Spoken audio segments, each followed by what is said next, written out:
Meet Sue, a content creator and digital media marketer on a journey to build a life that truly feels fulfilling. She just moved into her new apartment. But there's a catch. The place is completely unfurnished. Now she's on a mission to turn this empty space into the apartment of her dreams. Welcome to Sue's Home Series. Hey guys, welcome back to a brand new video, and as the intro suggests, this is going to be an ongoing series.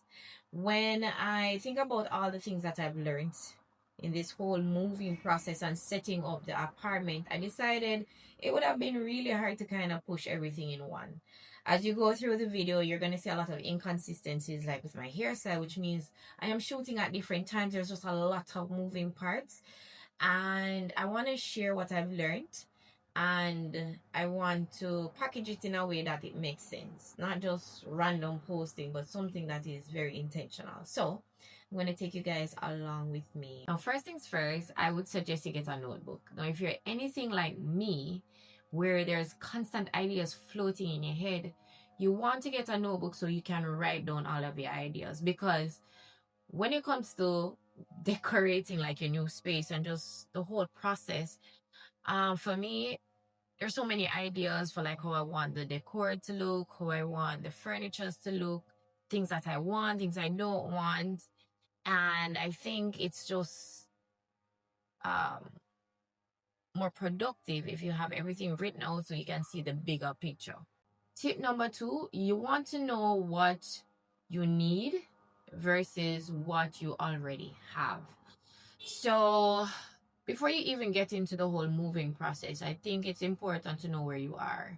You know, like, what do you currently have and what are you going to need for your new space? And also, what type of aesthetic are you going for? Now, once you understand the vibe that you're trying to go for, you can easily identify what's gonna, be discarded, what you have, and what you need to get. Tip number 3, I would say you need to declutter. Okay. I learned a lot about myself in this process, because I think growing up, I learned from my mom to keep things. You keep your stuff. You spend your money on your stuff. You want to make sure you keep it and take care of it. And so getting rid of it is very hard to do. Now, I wouldn't say my mom is a hoarder, but she holds on to things a lot. And I developed that as well. But when I started prepping for moving, I realized there's a lot of things I have that just literally is just things. It's taking up space. There's no purpose for it anymore. I may have bought something that would have been like an upgraded version, so it no longer gets used, and it's just there. So I definitely did the whole decluttering, and it was a little hard, but I think the whole process taught me that sometimes you hold on to things that you don't need. And you just need to get rid of it, because once you release what you don't need, you make space for the things that you truly need. And since my space is a little bit smaller than where I'm coming from, I didn't want to have a bunch of stuff. So I packed a lot of the clothes that no longer fit, clothes that were still in good condition in a bag, and the things that like were broken or just didn't work, or I just had no use for them and I couldn't maybe give it to somebody else, I just got rid of them. All right, so this is tip number 4. Now, once I had a clear idea of the aesthetic that I was going for my space, I started to buy things online for the different rooms. So I would get things for the bathroom, get things for the bedroom, get things for the living room. This made the process feel a little bit more organized, and I never felt overwhelmed or frustrated. Which leads me into my 5th point, or my 5th tip. You want to decorate in stages.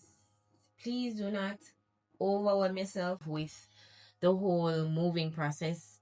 One of the things that I did too when I was moving is I packed my items that I had based on the rooms. When it came time to unpack, I knew that these bags are for the bathroom, so I would just deal with the bathroom stuff first. And then I would deal with the things that need to go in the closet next. And then I would deal with the things that need to go into the kitchen. And it made it so much easier. Another tip as well, especially if you have other people helping you out with the moving process, you want to put all of the fragile stuff in a box.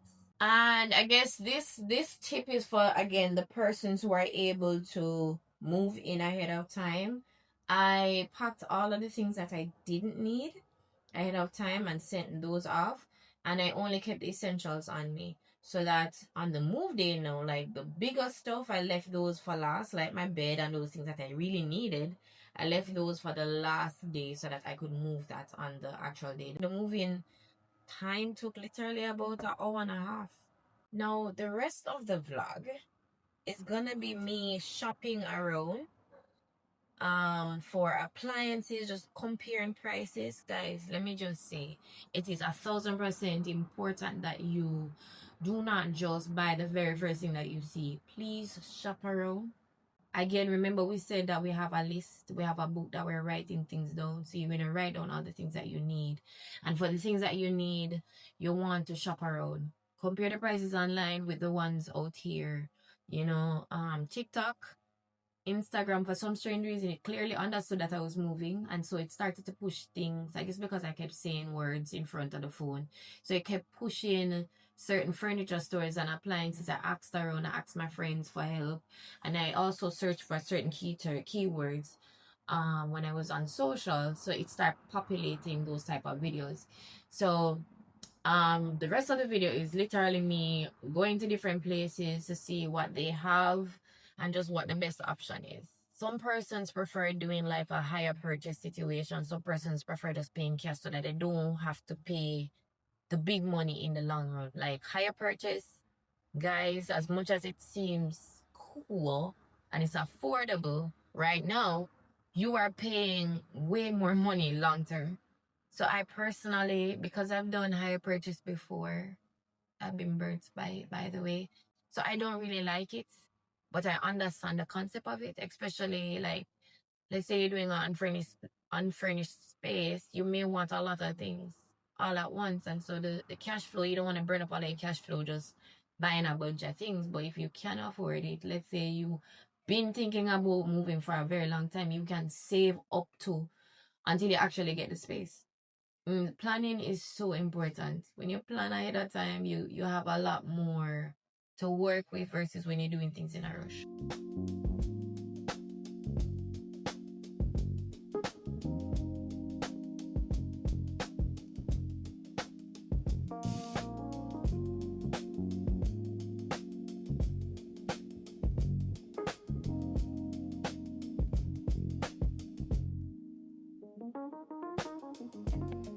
So far, we found the fridge, we found the stove.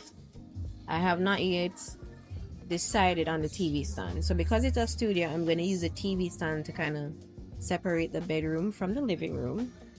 But I have a friend that can design something. I found something in here, but I'm not really a lover of it. Like, it's nice, but it's not it. I'm not sold on it. So my friend says he can make something way better. So I show him the photo and he's going to like redesign something for me that suits me. I'm going to sign up for the account so I can get the ball rolling, because I'm going to need stuff to move in. I have bedroom stuff but no kitchen stuff. So I'm going to get the rest of the appliances that we need so we can get started.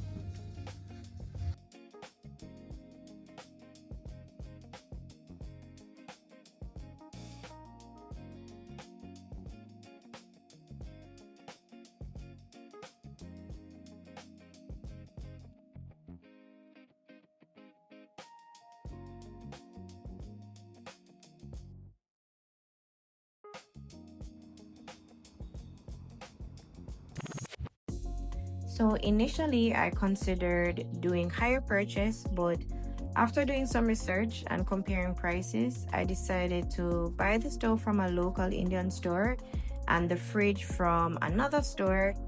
In the end, it just made more sense financially and turned out to be more affordable in the long run.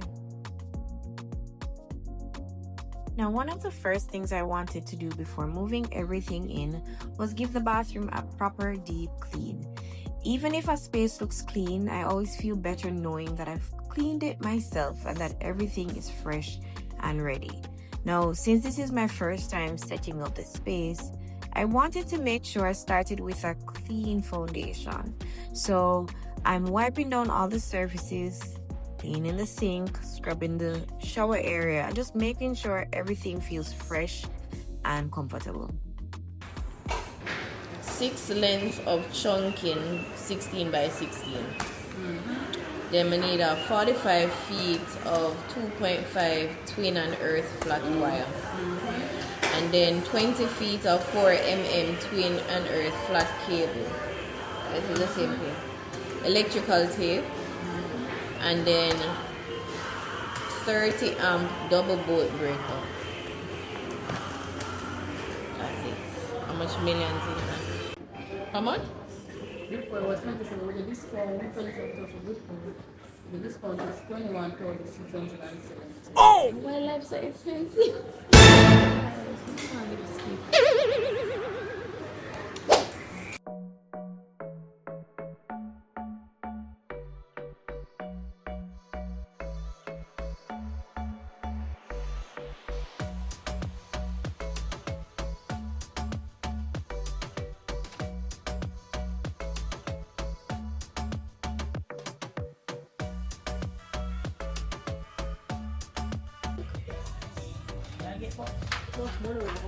It's taller than me. It's tall like me. I'm gonna fluff it out yet, so you know the thing I got top. Also gonna look nice when I'm done. Alright, the place is called Infinity Mart. Which road is it? Eastwood Park Road? Eastwood Park Road. It will done your money. So come ready for done your money. I go want everything in the store. Trust me.